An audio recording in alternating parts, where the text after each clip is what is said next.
Rasulullah SAW memperingatkan umatnya terhadap berbagai jenis kejahatan atau dosa yang dilaknat. Beliau SAW mengabarkan bahwa Allah Azza wa Jalla mengusir dan menjauhkan pelaku salah satu di antara perkara tersebut dari rahmatnya. Setiap yang terkena laknat Allah, maka ia berarti jauh dari rahmat Allah dan berhak mendapat siksa, akhirnya binasa. Nah, berikut kami paparkan 5 hadis yang merinci beberapa dosa yang dilaknat tersebut. Hadis pertama. Ali bin Abi Thalib radhiyallahu anhu menyampaikan bahwa Rasulullah SAW pernah bersabda, Allah melaknat siapa saja yang melakukan sembelihan tumbal pada selain Allah, menyebut nama selain Allah. Allah melaknat orang yang melindungi pelaku maksiat dan bid'ah. Allah melaknat orang yang melaknat orang tuanya. Allah melaknat orang yang mengubah batas tanah. Hadis riwayat Muslim. Dari hadis ini kita bisa tahu ada 4 jenis dosa yang dilaknat oleh Allah. Yakni yang pertama, orang yang menyerahkan tumbal atau sembelihan kepada selain Allah, yang bisa jadi karena ingin memenuhi prasyarat pesugihan dan ingin menjadi kaya, atau bisa juga untuk mengangkat musibah dengan segera lewat istighosah kepada selain Allah. Kemudian melindungi pelaku maksiat dan bid'ah. Lalu yang ketiga, orang yang mengutuk orang tuanya. Bisa jadi secara langsung, bisa jadi juga karena dia menjadi sebab orang tuanya dilaknat. Dan yang keempat, orang yang menzalimi orang lain dengan mengubah batas tanah. Lalu hadis kedua, dari Jabir radhiyallahu anhu, ia berkata, Rasulullah SAW melaknat pemakan riba, yang menyetorkan riba, pencatat transaksi riba, dan 2 orang saksi dalam transaksi riba. Beliau mengatakan, mereka semua sama mendapat dosa. Hadis riwayat Muslim. Sebagaimana yang sudah mafhum, riba adalah tambahan pada sesuatu yang khusus.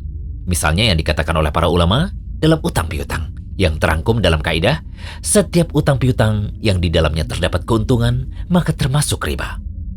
Sehingga dari hadis kedua ini, yang dilaknat adalah pertama, pemakan riba atau rentenir. Kedua, yang menyetor riba atau nasabah. Ketiga, pencatat riba, teller atau sekretaris. Dan keempat, 2 orang saksi dalam transaksi riba. Selanjutnya hadis yang ketiga. Dari Abdullah bin Amr, ia berkata, Rasulullah SAW melaknat orang yang memberi suap dan yang menerima suap. Hadis riwayat Abu Daud, Tirmidzi, dan Ibnu Majah. Syekh Albani mengatakan bahwa hadis ini sahih. Berarti yang dilaknat dalam hadis ketiga ini adalah orang yang menyuap dan disuap.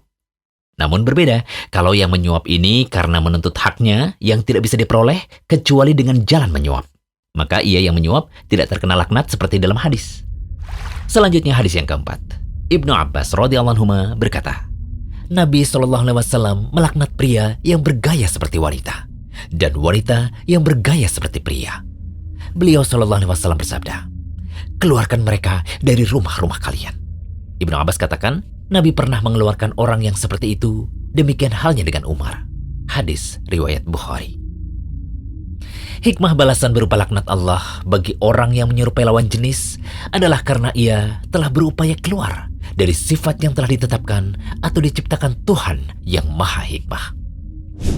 Hadis kelima. Dari Anas bin Malik radhiyallahu anhu, ia berkata, Rasulullah SAW melaknat 3 orang.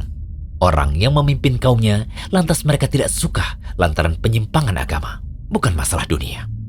Kemudian istri yang di malam hari membuat suami membencinya karena tidak mau taat pada suami. Dan ada orang yang mendengar hayya 'alal falah, artinya marilah meraih kebahagiaan, lantas ia tidak memenuhi panggilan berjamaah tersebut. Hadis riwayat Tirmidzi. Hadis ini sanadnya benar-benar lemah menurut Syekh Albani. Walau hadis ini dhaif, tetapi maknanya sahih. Setelah mengetahui kelima hadis tadi, semoga kita semakin takut berbuat maksiat dan berusaha menghindari dosa-dosa yang telah disebutkan. Jangan lupa kunjungi rumaisa.com, update setiap hari, insya Allah.